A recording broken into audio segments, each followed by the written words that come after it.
everyone, so today's video, number 17, is about, it's like a mixture of miscellaneous types of word problems and just some skills that you should have learned about in Algebra 1 and even in geometry. So let's just talk about a couple things, geometry topics you need to know when it comes to some word problems. You do need to recall the terms supplementary angles and complementary angles, okay? These are two very important topics and words that can come up, and we just want to make sure you understand them. Supplementary angles are two angles whose sum is 180. Not three angles, not four angles, two angles whose sum is 180 degrees, okay? Complementary angles are two angles whose sum is 90 degrees. So that's something that could come up. You do also need to know that the three interior angles of a triangle have a sum of 180 degrees.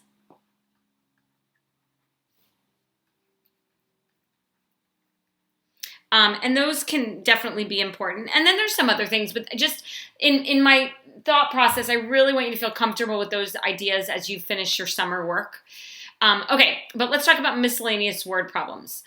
This first one's example that involves integers. Very important vocabulary term. An integer is a positive or negative whole number. It cannot be a fraction, okay? So, and sometimes when we're talking about integers or just plain old numbers, we'll use the variable n to represent it. So I'm going to use n here. And it says the sum of three consecutive odd integers is 75. The question would say something like, what are the integers?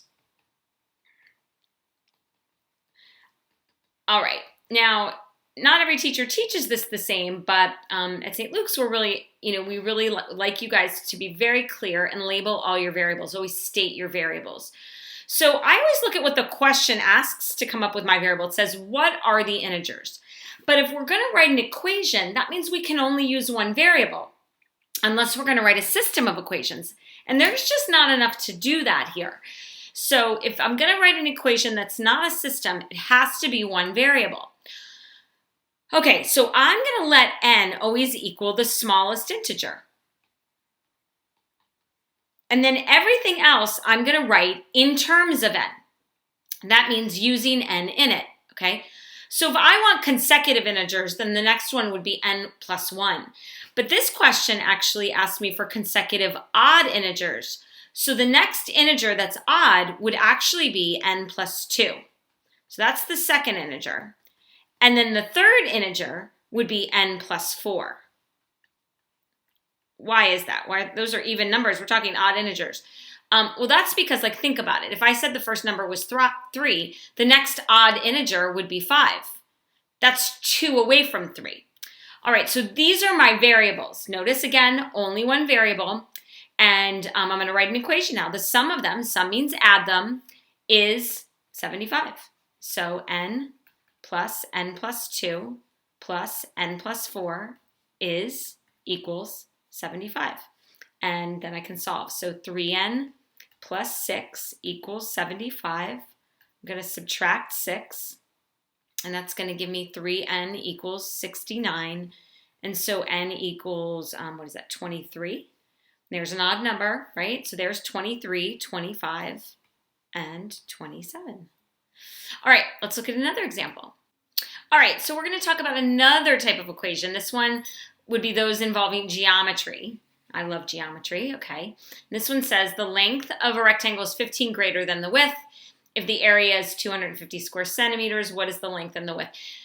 For some reason, kids just don't always appreciate the fact that you're trying to write an equation with one variable, and they'll try to do L plus 15 or L minus 15 equals W, and then they'll try to use two variables in these equations. Remember, if you're not writing a system of equations, you want it to have only one variable. So you have to write the length or the width in terms of the other variable. Now, I tend to always write my variables in terms of the smaller of the two, which is the width. So first I want to know that my area formula for a rectangle is length times width. So area equals length times width. And I'm going to let W equal the width. okay? If W is the width, then the length is 15 greater than that, then that would be, in terms of the width, it would be W plus 15. And that's going to equal the length.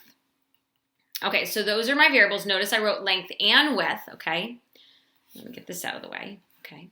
All right, so then I'm going to use the area formula. I'm going to plug in all the things I have. So 250 equals W times W plus 15. Okay, now you certainly can always guess and check to get an answer, but in Algebra 2, you're going to be asked to write equations and then solve them. So you have to be able to use the algebra. Now, let the algebra help you if you guess and check. So just let's think about this, okay?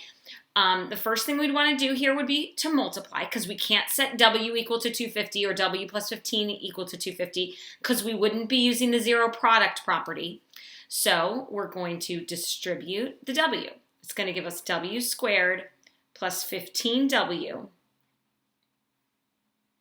equals 250. All right, so now I notice that highest exponent is a 2, so it's a quadratic equation. So that means it has to be set equal to 0, so I'm going to subtract 250 from both sides. And I'm going to write it in standard form.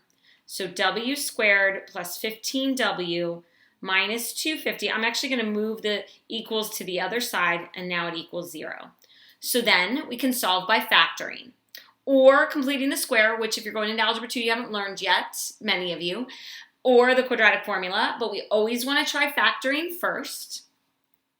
Okay, so that would give me W and W. I'm looking for the factors of negative 250 that add to 15. So I'm thinking 25 and 10. And 25 would have to be positive. So W plus 25, W minus 10. Then we're going to set each factor, these are factors, equal to 0 by using the zero product property. And then we're going to solve and get the solutions. So W equals negative 25 and W equals 10. Okay, well, we can't have a negative width, so that one's out. So my width is 10, and my length is 25. Again, some of you might have seen that, right, when you were looking at this part of the equation. And again, that's okay, but you're going to have to be able to use this algebra. Okay, so now when you're completing your summer work, we do want you to try and do this. I did mention a couple of things like supplementary and complementary angles, but hopefully this will get you started. Remember, you're still going to have an opportunity to ask questions when you get back to school in the fall, and hopefully you'll bring them. All right, have a great day.